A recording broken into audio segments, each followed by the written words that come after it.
Hello, and welcome to the Kathleen Spracklin podcast.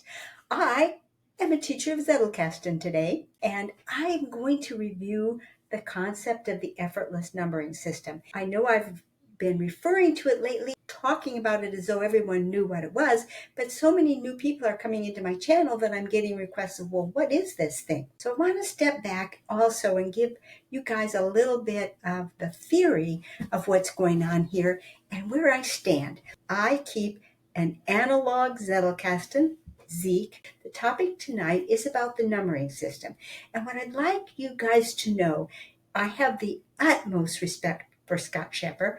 I have his book. I love his book. My name is on the front cover of his book. He's definitely my guru. He did an enormous job to dive into the work of Nicholas Luhmann to comprehend his numbering system, which was incredibly complex, and bring it back to us in all of its glorious complexity. Well, Nicholas Luhmann's middle name was Complexity. His papers in sociology are known to be almost indecipherable unless you are very, very erudite in the field. They're just enormously complex. Well, then would you be surprised to discover that his Zettelkasten, which was the basic tool that he used to write all those papers, his numbering system was likewise enormously complex. And I have an enormous debt of gratitude to Scott Scheper for figuring that out and bringing that back to us in his videos that he has been doing for 2 years now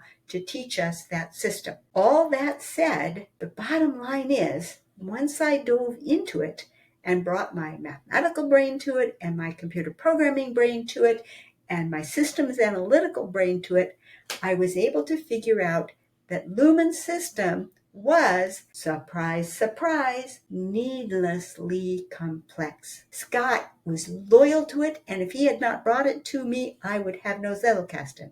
I have no criticism of Scott Scheper.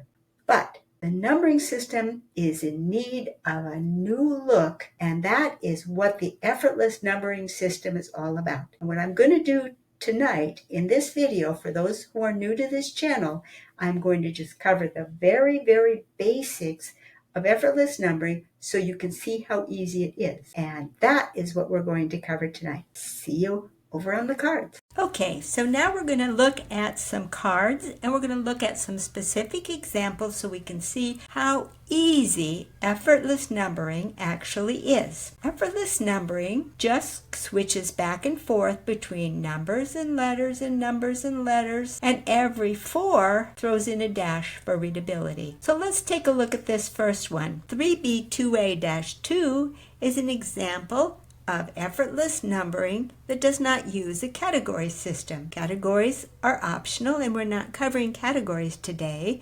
If you're used to the Scott Scheper system, you're used to seeing categories, and that is perfectly fine. You can use them or not. If you use them, here is an example of a category being used with an effortless card number. And the category would simply precede the number, followed by some kind of a separator. I've chosen a dot. Now, the interesting thing about effortless numbering is that you can switch anytime you want. You could already be deep involved in a Scott Scheper numbering system, and maybe you have a card like this one, category 5167/1, and you decide you want to change over to using the effortless numbering system. In that case, I would suggest that you use a separator that does not appear in the Scott Scheper numbering, like a dot, for example, and just to mark the spot where you change numbers and then shift over to the new numbering system. Now, obviously, so this whole card is about getting you used to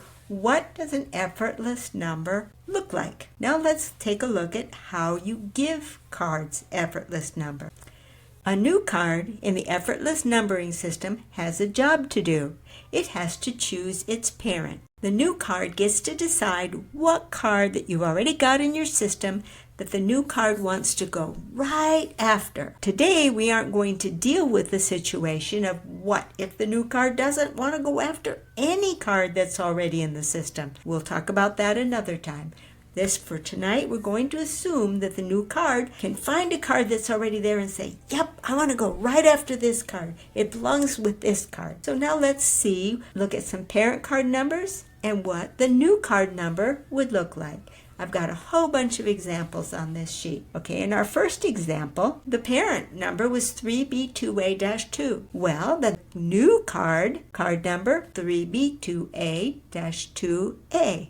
The child card always grows a little bit from the parent card. Let's take a look at another example. The parent card is 4D. The child card, the new one, wants to be 4D1. The parent card was 4D3. The new card wants to be 4D3A. Can you see we're always just saying, okay, if the parent card ends in a number, the new card gets a letter. If the parent card ends in a letter, the new card gets a number. And if you've done number, letter, throw in a dash for readability. That's all the dash is there for. Now, what if you are using categories? What would that be like? Well, the rules are just the same. Here's an example of a category that's being numbered with effortless numbering. That's the parent card. The new card will want to add a number because this is a letter. So here's the new card, just the same as the examples above. It would add a number, and it would just keep all the prefix. Now, what if you were switching away from a Shepherd card number and you want to start using the effortless numbering system? What would that look like? Well, here's a sample card using a Shaperian style numbering system. Here it is over here. Notice that we've used a dot for a separator, and then we start right off with our regular effortless numbering system, which is number, letter, dash. So we're starting it off with a number. That's all there is to it. If the parent card ends in a number, you add the letter A. If the parent card ends in a letter, you add the number 1. And that would be the card number that the new card would like to have. Let's take a look, because between the new card's wishes and what it's actually going to get, there might be a wrinkle. Not a very hard wrinkle. This is an effortless numbering system. It's a very, very easy wrinkle, but let's take a look. Here's a new card, and this is actually a card drawn from my Zettelkasten. I've typed it in so that you can read it, and this is a card that is looking for a parent card.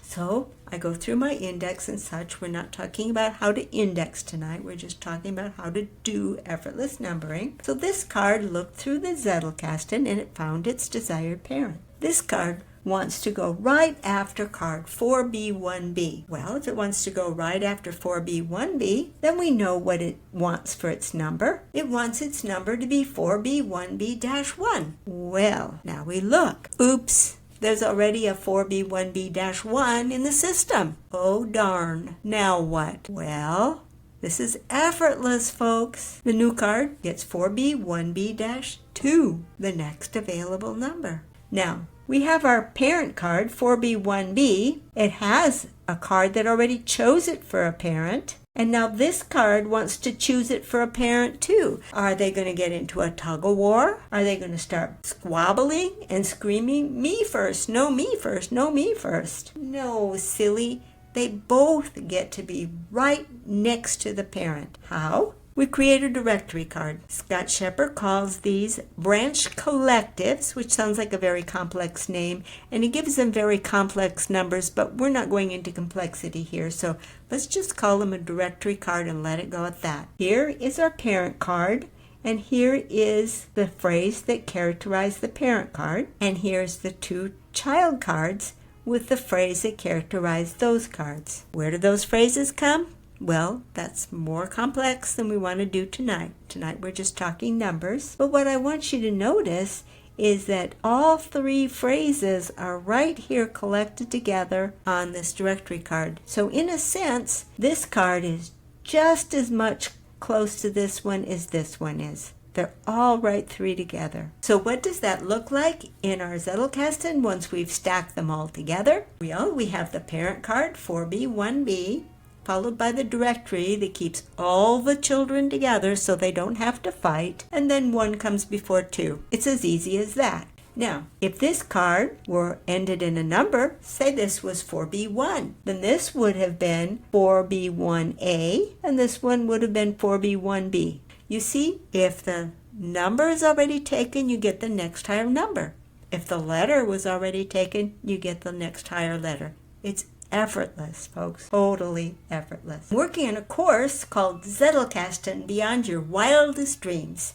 And it will be a very, very hands-on, highly supportive trip through all the decisions and choices that you get to make when you want to form a Zettelkasten, so that you can come out the other end with the type of Zettelkasten that you want for the kind of work that you want to do. The course is being designed right now, and I will start creating it very, very shortly. I'm almost finished with the design. And if you would like progress reports on how the course is coming along, if you would like to have input on what I cover in the course, sign up for my mailing list at KathleenSpracklin.com/ZKDreams, and you will get an email every Thursday telling you how the Zettelkasten course is coming along. And you will get an email every Thursday telling you how the Zettelkasten course is coming along. So thank you, and bye-bye. I'm working on a course called Zettelkasten Beyond Your Wildest Dreams. And if you would like progress reports on how the course is coming along, sign up for my mailing list at KathleenSpracklin.com/ZKDreams. So thank you.